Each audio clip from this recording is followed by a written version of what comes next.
Hello welcome ටු ෆ්‍රේෂියා collection. මේක මගේ පළවෙනි වීඩියෝ එක. අද මං ගොතන්න යන්නේ මෙන්න මේ ලස්සනම ලස්සන අයිස් කැප් එක. එහෙනම් අපි පටන් ගමු.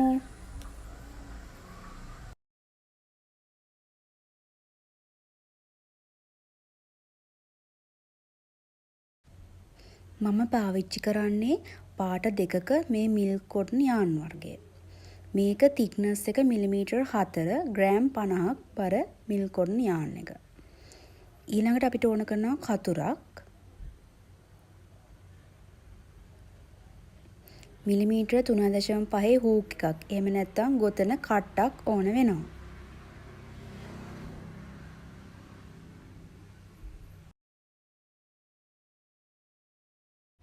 ඉස්සෙල්ලාම අපි මෙන්න මේ විදිහට ස්ලිප් නොට් එක දාගන්න ඕන.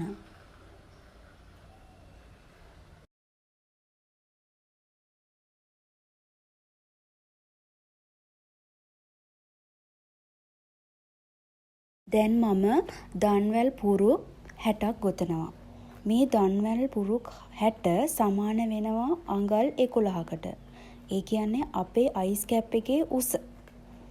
මේක මම මැන්නේ අපේ හිස් මුදුනේ ඉඳලා අපේ උඩු තුල වෙනකන් තියෙන දිගේ.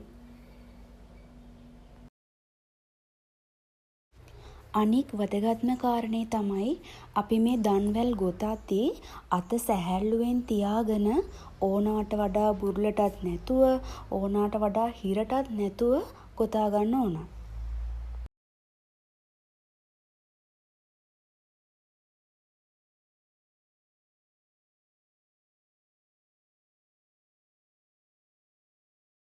දැන් අපි දන්වැල් පුරුක් 60ක් ගොතා ගත්තට පස්සේ තව අමතර දන්වැල් පුරුකකුත් ගොතා ගන්න ඕනේ. ඒ කියන්නේ ඔක්කොම දන්වැල් පුරුක් 61ක් අපිට ඕන වෙනවා.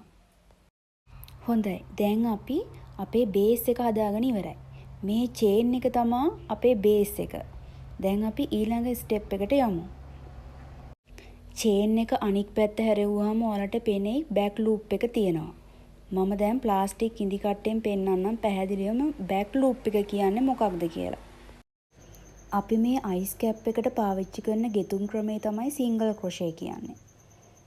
දැන් ඔයාලට පෙනෙයි සිංගල් ක්‍රොෂේ එක කරගන්නේ කොහොමද කියලා. ඉස්සෙල්ලාම හම්බෙන බෑක් ලූප් එක ඇතුලෙන් හූක් එක යවනවා. ඊට පස්සේ යාන් එක ඒ ලූප් එක ඇතුලෙන් ඇදලා ගන්නවා. දැන් අපිට ලූප් දෙකක් තියෙනවා. ඒ දෙකම ඇතුලෙන් අර යාන් එක ඇදලා ගන්නවා. මේක තමයි සිංගල් ක්‍රොෂේ.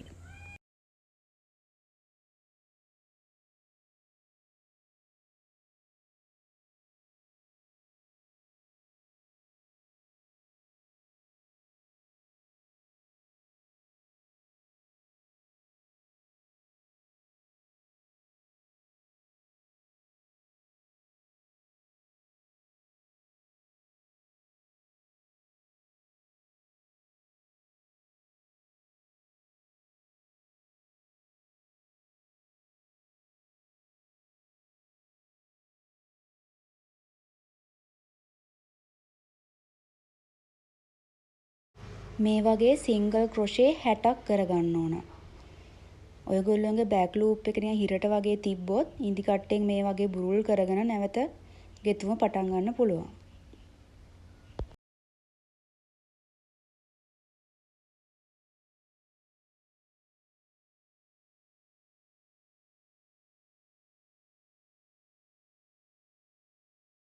දැන් අපි අපේ පළවෙනි පේරිය සිංගල් ක්‍රොෂේ 60කින් ඉවර කරාට පස්සේ ආයෙමත් අමතර තව චේන් එකකින් රෝ එක ඉවර කරන්න ඕන. දැන් අපි දෙවෙනි රෝ එක ගොතන්න පටන් ගද්දිත් අපි අර අමතරව ගත්ත චේන් එක අතහැරලා ඊළඟට තියෙන චේන් එකේ ඉඳන් තමයි ගොතන්න පටන් ගන්න ඕන. ඔයාලට පේනවද මේ චේන් එකේ මගේ වම් අත පැත්තේ තියෙන ලූප් එක ඇතුලෙන් තමයි සිංගල් ක්‍රොෂේ එක කරන්න ඕන.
දැන් ඉඳන් ඉදිරියට කරන හැම පේලියක්ම කරද්දී අපි කරන්නේ අපේ වම් අත පැත්තේ තියෙන ලූප් එක ඇතුලෙන් සිංගල් ක්‍රොෂේ එක කරන එක.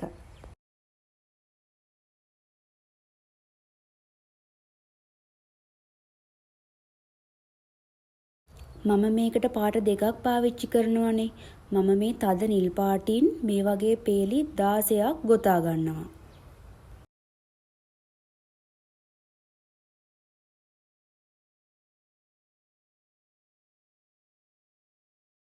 මේ පේලි 16 සමාන වෙනවා අඟල් 3කට.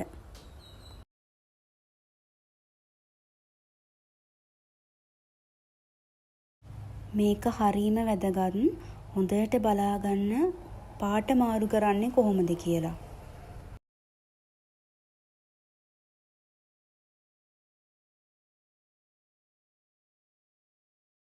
ඉස්සෙල්ලාම හම්බෙන චේන් එකේ වම් අත පැත්තේ ලූප් එක ඇතුලෙන් හූක් එක යවනවා.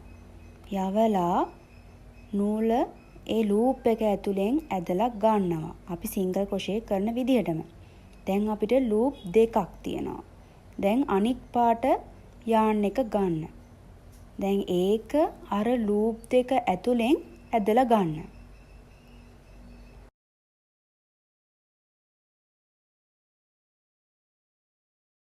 දැන් පුරුදු විදිහටම අපේ ඊළඟ චේන් එකේ වම් අත පැත්තේ ලූප් එක හරහා සිංගල් ක්‍රොෂේ එක කරගෙන යන්න. ඒ වගේම අපේ කලින් යාන් එකේ අග කොටසත් අපේ අලුත් යාන් එකේ මුල් කොටසත් හයිට් වෙන විදිහට අතින් අල්ලගෙන මේ සිංගල් ක්‍රොෂේ එක කරගන්න ඕන.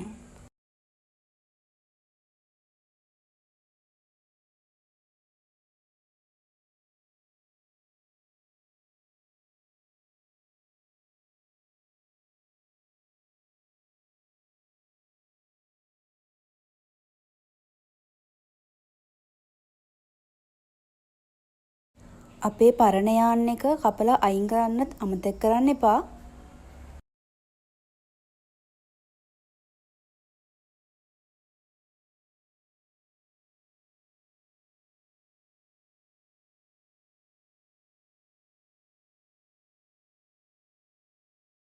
දැන් ඔයාලා දන්නවා කලර්ස් චේන්ජ් කරන්නේ කොහොමද කියලා.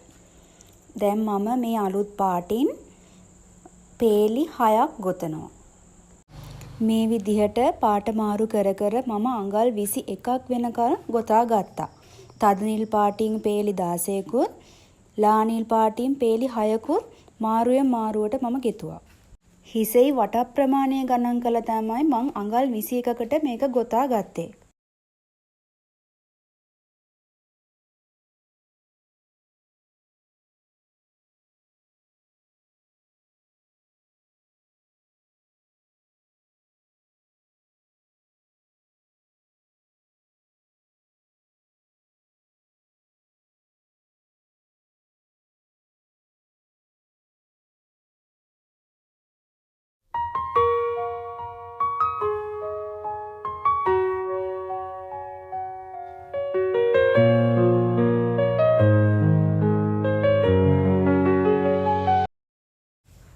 මට මේ එක පේලියක් ගොතන්න විනාඩි 3ක වගේ වෙලාවක් ගත වුණා. එතකොට මම පේලි 104ක් ගොතලා තියෙනවා. ඒ කියන්නේ පැය 5කුත් විනාඩි 12කුත් මම මේකට වැය කරලා තියෙනවා.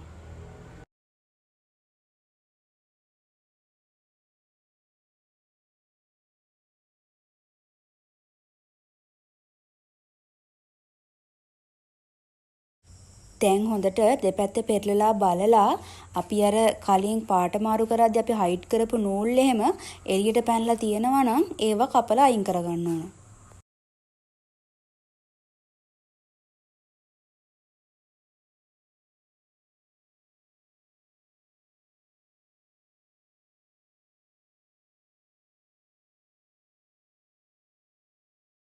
දැන් අපි මේකේ දෙපැත්ත එකට තියලා ගොතා ගන්න ඕන. හොඳට බලන්න මම මේ ප්ලාස්ටික් නීඩල් එකෙන් පෙන්නනවා අපි මේකට මේ චේන් වල තියෙන ලූප් දෙකම හරහා තමයි ගොතා ගැනීම සිද්ධ කරන්නේ.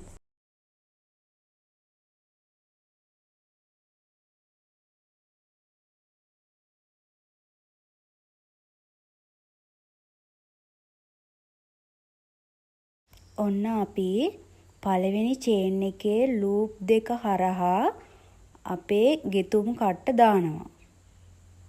දැන් අනික් පැත්තේ පළවෙනි චේන් එක හරහාත් ඒකේ ලූප් දෙකම හරහා ගෙතුම් කට්ට දානවා.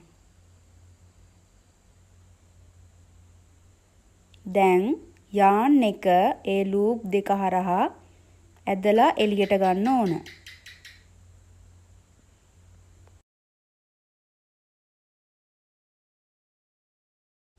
දැන් අපිට ලූප් දෙකක් තියෙනවානේ. මේ තියෙන පළවෙනි ලූප් එක අර දෙවෙනි ලූප් එක හරහා ඇතුළට ගන්න ඕන.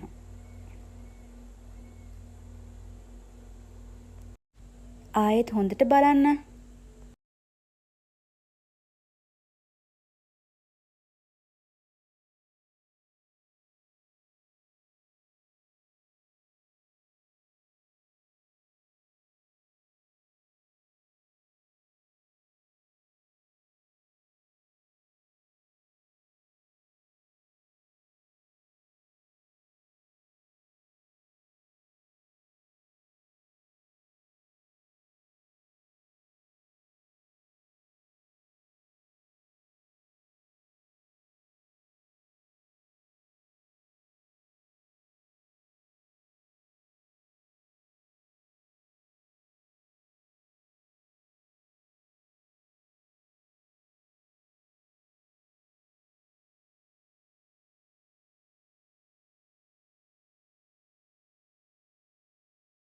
මේ විදිහට චේන් ටික ඔක්කොම එකට එකතු කරගන්න.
හරි. දැන් අපි පැති දෙකම එකට එකතු කරලා ඉවරයි. මේක තමයි අයිස් කැප් එකේ කන පිට පැත්ත. මේ හොඳ පැත්ත.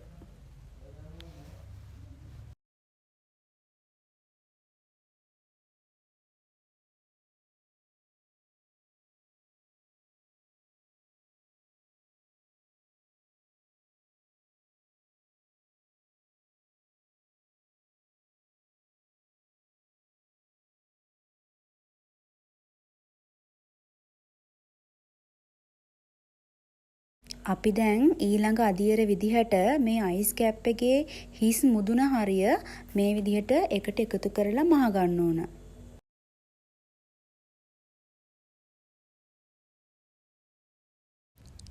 ආයිත් අයිස් කැප් එක කන පිටට හරව ගන්න.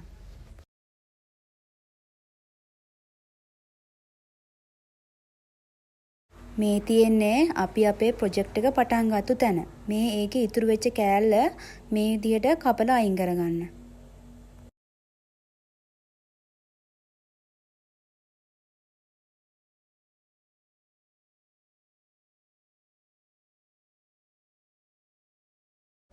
අයිස් කැප් එකේ හිස් මුදුන මහන්න තරම් ඉතුරු කරලා යාන් එක කපලා අයින් කරන්න.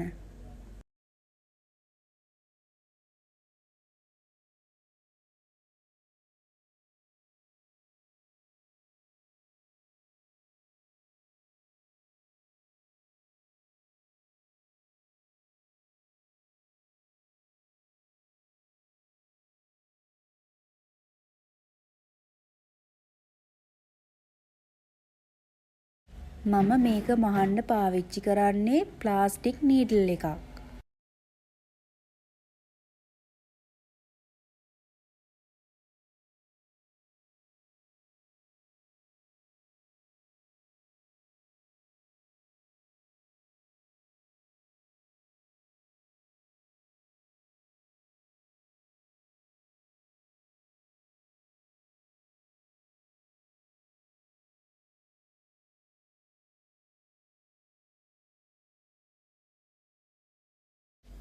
මම මේක මහන විදිය ඔයාලට තේරෙයි කියලා මම හිතනවා.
කැප් එක වටේම මේ විදිහට මහලා මේ නූල හොඳ තදින් අදින්න.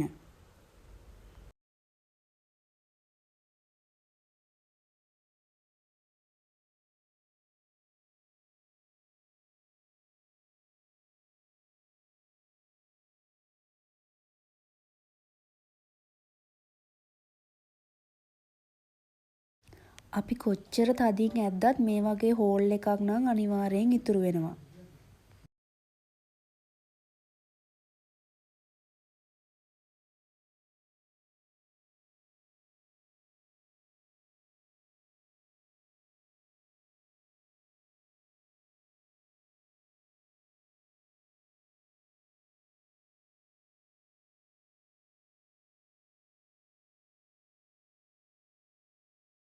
ඉඳි කට්ට අරගෙන මේ හෝල් එක වැහෙන විදියට හොඳට මහගන්න.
දැන් මේ විදිහට වැඩ අවසන් වුණාට පස්සේ යාන් එක කපලා අයින් කරගන්න.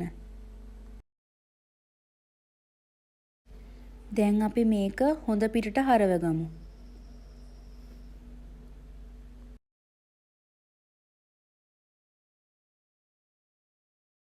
දැන් අපි අයිස් කැප් එකෙන් 98%ක්ම හදලා ඉවරයි. දැන් මේ විදිහට අයිස් කැප් එකේ අග කොටසින් උඩට කරලා නවා ගන්න ඕන.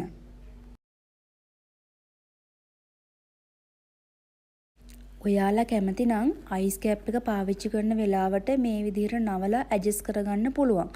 හැබැයි මම නම් මේක මෙහෙම තියලා මහ ගන්නවා.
ඉතින් මං අයිස් කැප් එක හදලා ඉවරයි.